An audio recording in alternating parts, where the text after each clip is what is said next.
बिस्मिल्लाहिर्रहमानिर्रहीम अस्सलाम वालेकुम। आज की वीडियो में हम डिस्कस करेंगे नोट्स फ्रॉम द अंडरग्राउंड फेडियोर डोस्टोवेस्की की जानिब से लिखा गया ये नावल है।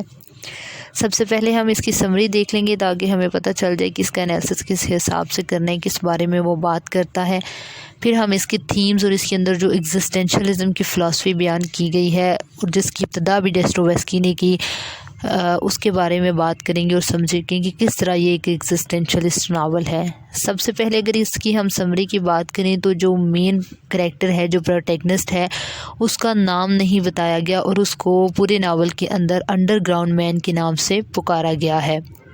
वो एक अंडरग्राउंड मैन है, यानी कि उसने एक तहखाना बना रखा है अपने घर के नीचे और वो लोगों से ज़्यादा बातचीत नहीं करता, उनसे मिलता जुलता नहीं है और वहीं पे रहता है, बुक्स पढ़ता है। अपनी जो सोच आती है और जो एक्शन करने का वो सोचता है उसको वो प्रैक्टिकली करता नहीं है, लेकिन उसको वो अपने वर्क्स के अंदर लिख लेता है, अपनी बुक्स के अंदर लिख लेता है और अपने यानी जो थाट्स होते हैं उनको राइट डाउन कर लेता है। तो उसको ऐसा फील होता है कि उसको उसने परफॉर्म कर लिया है।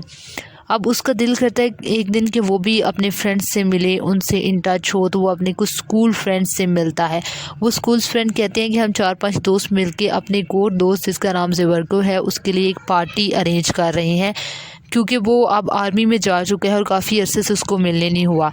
अब इसके स्कूल में ताल्लुकात उस लड़के से, उस दोस्त से काफ़ी नालायक किस्म के थे, कुछ अच्छे ताल्लुकात नहीं थे इन दोनों के आपस में स्कूल में। तो इस हवाले से ये सोचता है कि मेरे पास तो कुछ अच्छा ड्रेस भी नहीं है जो कि मैं वहाँ पे पहन के जा सकूँ, लेकिन फिर ये कहते हैं कि मैं वहाँ पे जाऊँगा, क्योंकि अगर मैं ना गया तो वो लोग पता नहीं क्या समझेंगे मेरे बारे में। पहले वो मुझे बहुत रूड समझते हैं और ये अपने आप को सबसे बहुत ज़्यादा सुपीरियर समझता है, बहुत ज़्यादा इंटेलिजेंट समझता है। कहते हैं सब मुझसे जेलस होते हैं। हालाँकि ये खुद अपने बारे में ये भी कहता है कि मैंने अपनी सारी स्कूल लाइफ में जितने भी मेरे क्लास फेलोज़ थे, जितने भी मेरे फ्रेंड्स थे, सबको मैंने हेट किया और किसी को भी मैं इतना ज़्यादा पसंद नहीं था करता। फिर ज़ाहिर सी बात है इसको भी कोई भी पसंद नहीं करता था। अब जब ये वहाँ जा रहा होता है तो ये सोचता है कि मैं ज़ेवर्को को थप्पड़ मारूंगा, लेकिन वो वहाँ जाके लेट पहुँचता है और वहाँ पे इसको थप्पड़ नहीं मार सकता। वो कहते हैं कि जब ऐसे मेरा रोब बैठ जाएगा जब मैं ऐसा करूँगा तो, लेकिन ऐसा नहीं होता। लेकिन वहाँ पर उसको मिलती है एक प्रॉस्टिट्यूट जिसका नाम होता है लिज़ा। उसके साथ ये बातचीत करता है और उसको कहता है कि तुम ये काम क्यों करती हो, यानी कि तो वाइफ का काम तुम क्यों करती हो। क्योंकि मैं एक लेडी को जानता हूँ जो कि फिर यही काम करती थी और फिर काफ़ी उसकी बुरी मौत हुई थी और वो उसका कोई रिश्तेदार नहीं था। ज़ाहिर सी बात है ऐसी औरतें शादी नहीं करती, तो उसकी शादी भी नहीं हुई थी, तो उसको कोई बच्चे नहीं थे, उसको कोई ख्याल रखने वाला नहीं था।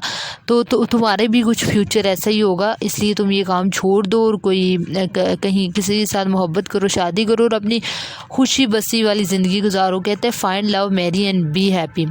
जिस पर वो उसकी बातों से काफ़ी मुतासिर होती है। ये उसको अपना एड्रेस दे आता है, फिर बाद में घर आके पछताता है कि मैंने उसको अपना एड्रेस क्यों दे दिया, क्योंकि उसका अपार्टमेंट बहुत ही नैरो किस्म का है और उसके हालात बहुत बुरे हैं। उसने अपना एक नौकर रखा हुआ है जिसको बहुत अरसे से पॉलन को उसने पे भी नहीं किया उसके वर्क के लिए। तो उसके माशी हालात बहुत बुरे होते हैं क्योंकि कोई काम वगैरह वो करता नहीं है। तो एक दिन लिज़ा वहाँ पे आ जाती है और वो काफ़ी बुरे हालात में होता है, अपने नौकर को भी वो डांट रहा होता है। तो ऊपर से वो आ जाती है, उसके दरमियान साथ थोड़ी देर बातें करता है और फिर वो दोनों लव मेकिंग में मसरूफ़ हो जाते हैं।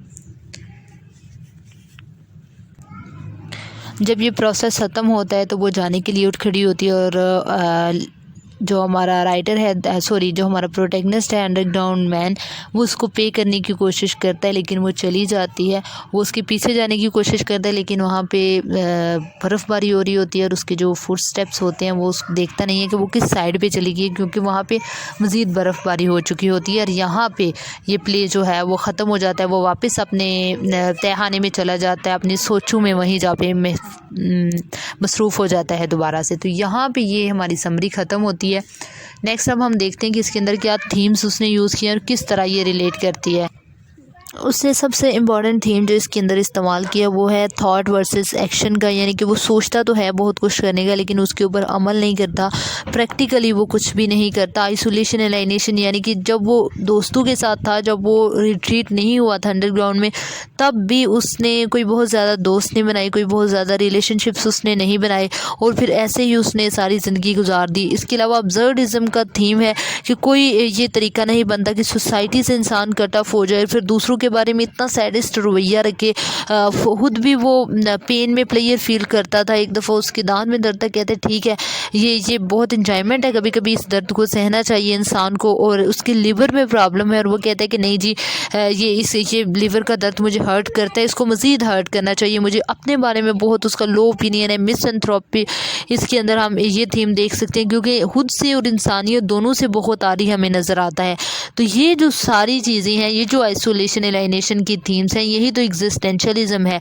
तो असल में इसकी बुनियाद रखी थी एग्जिस्टेंशलिज्म की फेडियो डोस्टोवेस्की ने, जो कि कंटेम्प्रेरी था, किरकेगार्ड था, जिसने बाकायदा तौर पे एग्जिस्टेंशलिज्म की बात की। और फिर 1940s में ये टर्म जो है बाद में मुतारिफ हुई। लेकिन ये दोनों जो कंटेम्प्रेरी थे आपस में मिले नहीं थे, इनका कोई इंट्रैक्शन नहीं था, लेकिन दोनों ने एक ही चीज़ एक ही थीम पे बात की है, जो कि बाद में एग्जिस्टेंशलिज्म की बुनियाद बनी। तो आई होप कि आपको उसके थीम्स और एग्जिस्टेंशलिज्म जो इसके अंदर फ़िलासफ़ी की बात उसने की है उसकी समझ आ गई होगी, और इसकी समरी भी समझ आ गई होगी। Thank you so much for watching the video, and if you like the video, don't forget to subscribe the channel.